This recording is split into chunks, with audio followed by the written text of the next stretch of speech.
Hey everyone, Casey Scanlon here. Going to give you a quick recap of our most recent tournament, the Bassmaster Open at Buggs Island in Virginia. It was my first time being to this place. Really cool reservoir. When I showed up, the water was on the rise and felt like the fish were going to get in the bushes, and that's exactly what happened. But it was a really interesting practice. Really cool tournament. Ended up with a third place finish, so that's my second top 10 in a row. Pretty stoked about that. Need to keep the momentum going through the next several tournaments for sure. But it was a great finish. Very cool lake, and it was really neat to kind of watch the lake evolve from the time I got there to the end of the tournament. So basically, when we got to the lake, like I said, raining, couple big rivers that feed the lake there coming out of the mountains. So a lot of water coming into the system. We had some rain during practice, heavy rains and thunderstorms a couple of the days. So all that water eventually made its way down the river into Buggs Island and really changed the fishery. So when I got there, of course, the water was high, but on the rise. So we hadn't seen the full potential of what the lake could do and how high it was going to get. So I kind of focused on finding, really just kind of scrapping around, seeing what the lake was doing. So looked for a shad spawn, found some fish on beds, flipped a lot of bushes and things like that. They weren't quite in any of that stuff yet. So I focused on, looking at my Garmin live scope, finding some places off the bank. I was focusing on stumps and random pieces of cover, bigger rocks, out off the bank, focusing on some of those post-spawn fish, fry garters, things like that. Something that I thought might remain somewhat consistent during the tournament. So basically I'm out there looking for, something that might be the same come the start of the tournament, which rarely happens a lot of time, and didn't for me in this tournament. So, I thought that would be the most stable. So I went around with my Garmin units, marked a bunch of stumps, marked a bunch of fish, played with them on live scope, figured out what baits they were gonna eat. They really liked either a shaky head with the Tackle HD Sticks worm on the back, and I actually took that Sticks worm and just kind of bit it down about an inch and put it on an 1/8 ounce or 3/16 ounce shaky head. But up around those shallow fish, I ended up finding, by about the third day of practice, there was a big wave of fish that kind of pushed up shallow, started spawning. The water was still pretty clear throughout most of the lake, and then eventually that kind of changed, and there was a lot of dirty water, especially in the areas that I chose to fish, and so that sight fishing was harder. There was more water on top of these fish now, all those shallow fish that were cruising around the bushes that I could see up on beds, basically now have 1.5 foot more water over the top of them. But for those fish that were up there shallow around the bushes, on beds, things like that, weightless wacky rig, had the, I think it's a 2/0 Hayabusa special wire wacky guard. That's my favorite size and style of wacky hook. They make several different styles. That's the cool thing about Hayabusa, is they make all sorts of really creative hooks. But this one's just got 2 little wire guards on there. They're soft enough where you get great penetration, great hookups, but also, you don't get snagged as much. So this was the bait to throw up shallow in that clear water. By about the 3rd, 4th day of practice, that water, I had made a trip up the river one day of practice towards takeoff just to fish a little bit. Drove the boat up there from where we launched down at the dam and got some bigger bites. Again, was catching them on finesse stuff like a shaky head, things like that. Excuse me, but the bites were bigger. I knew I wanted to spend some more time up there figuring that out, but I wanted to let the water do what it was going to do up there, which was raise. The water level rose, and it got muddier, a lot muddier. There was a lot of sticks, debris, logs floating down the river, things like that. So, I just kind of waited that out a little bit, and it definitely did that. But back in the creeks up there, the water was a little bit cleaner, a little bit more stable. But for me, that dirtier water was kind of the key. So a lot of guys weren't fishing it. So it helped keep some people out of the areas that I wanted to fish, and the fishing was just good in general. So basically went up there and practiced, fished around with the chatterbait, the spinnerbait, didn't get as many bites, didn't see as many fish, but they were better quality than average in a couple of those days of practice. Third day of practice, ran down lake trying to find some dirtier water, found plenty of it, just couldn't get quite the bites that I wanted down there.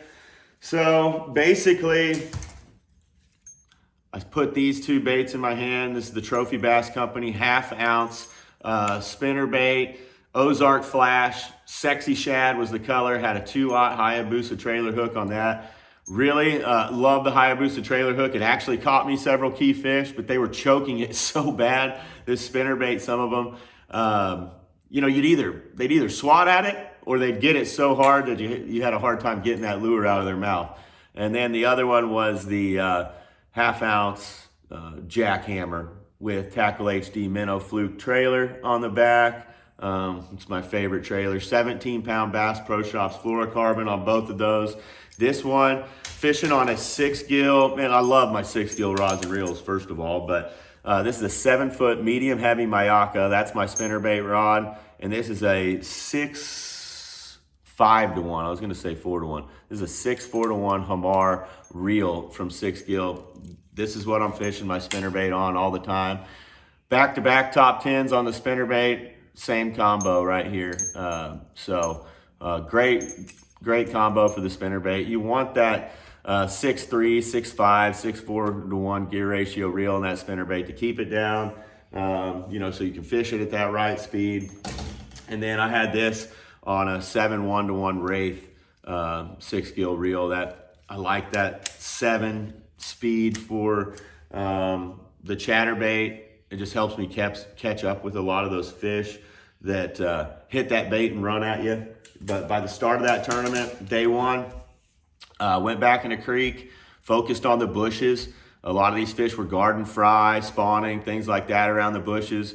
And so first day, they're in the backs of these cuts, and I'm going all the way to the back, and I can almost call my shot.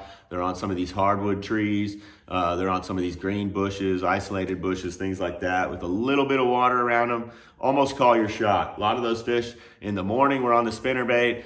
Later in the afternoon and in the dirtier water, the real dirty stuff on the main river, they like that chatterbait.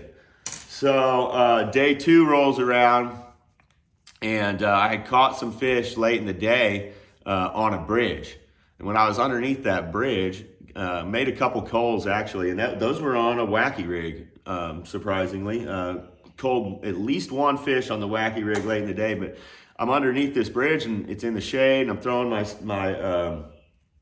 chatterbait, and the shad are following my chatterbait, which is telling me there's a shad spawn getting ready to happen, and actually happening right then and there. So the next day, plan on starting on that bridge. A couple guys saw me catch a few fish late in the day right there as they're coming in and out of the creek there. And so a couple guys started on the bridge. You know, it was kind of open the day before. I was able to fish it a little bit throughout the day. And day 2, guys starting on it. And I figured if I was able to start there, I could get a really good bag on that spinnerbait early. And anyways, wasn't able to get on it. But luckily, the shad were spawning around some grass in that area, around some bushes, things like that. So I went back through a lot of the stuff I'd fished the day before, fished some new areas, put the trolling motor down, and by about 10:30, had a really good bag. Fishing the chatterbait, fishing the spinnerbait, alternating between the two. And then I went back over to that bridge and kind of cleared out a little bit. No one was on it, and caught like 2 or 3 cull fish. Already had a good bag, but culled up a little bit. You know, that's late in the morning. You know, the shad spawn's pretty much already died by then. So, you know, it was, had me high hopes that if I could make it to the next day, outlast these guys in my area, that I could have a really, really good finish. And that's what happened. You know, I finished out the rest of the day, didn't really make many more culls, caught a lot of nice fish in the afternoons, just nothing big enough to really upgrade with. And so final morning, going out in 7th place. Go to that bridge, no one's on it. Got the whole creek to myself. And I mean, I crushed them. The shad were spawning underneath there, and I wore the paint off the blades of these spinner baits, literally. the Trophy Bass Company spinner bait was unreal. If you haven't thrown that bait, it's just a great spinner bait, first of all. The blades are unique, but it's crazy durable. We've got, you know, a good special wire on there. I'll just call it a special wire. But it, you know, it doesn't get bent out of shape. You can catch a ton of fish out of it, produces a ton of vibration, and this is the best spinner bait I've ever thrown, period. And we caught a ton of fish that morning on it. Almost every cast, if I wasn't getting a bite, I was reeling one in. So it was just a super fun morning. Ended up catching a few on the chatterbait as well. But I think I caught 4 fish that made it into weigh-in on the spinnerbait, 1 on the chatterbait. You know, after that morning flurry, had about 16 pounds or close to it, and knew I needed a really big bag. I've been around some big fish. Co-anglers caught one nice one each day. I lost a 5-pounder on the 2nd day on that chatterbait. That was a really big fish. So I knew I was in the right area. So I basically told myself, you're gonna hunker down and you're just gonna grind on them. The water was falling at this point. So all the bushes and stuff that I've been keying on the backs of these cuts and everywhere else had a lot less water on them. Water was kind of clearing up. So things were changing a lot on Buggs Island. And I really loved that about it. You know, it made you stay on your toes. I had to change locations, caught fish in different places every day, and just kind of maximized, you know, a 5-mile section of the lake there, ran around and made it happen. Unfortunately, wasn't able to upgrade from that 16 pounds in the morning very much. Caught a bunch of nice fish, you know, in that 2.5, 2 3/4, 3-pound range that I wasn't able to upgrade with. We fished boat docks, we fished laydowns, we fished more rock banks, we fished some grass, tried to fish the outside edge of some grass. As the water was falling, those fish were pulling out. You know, I was catching them off boat docks and things like that I hadn't caught them on all week. So the lake really evolved throughout the tournament, and I was able to change with it. Fortunately, that's not always the case, but I was able to kind of figure out what was going on, keep up with the fish, and walked away with a 3rd place finish. So really stoked about it. Next tournament is in Decatur, Alabama at Wheeler Lake. Been there once before. Pretty cool lake. Should be a good time to fish it, and I think I can go over there and take my spinnerbait and do some work. So until next time, good luck fishing out there. We'll see you later.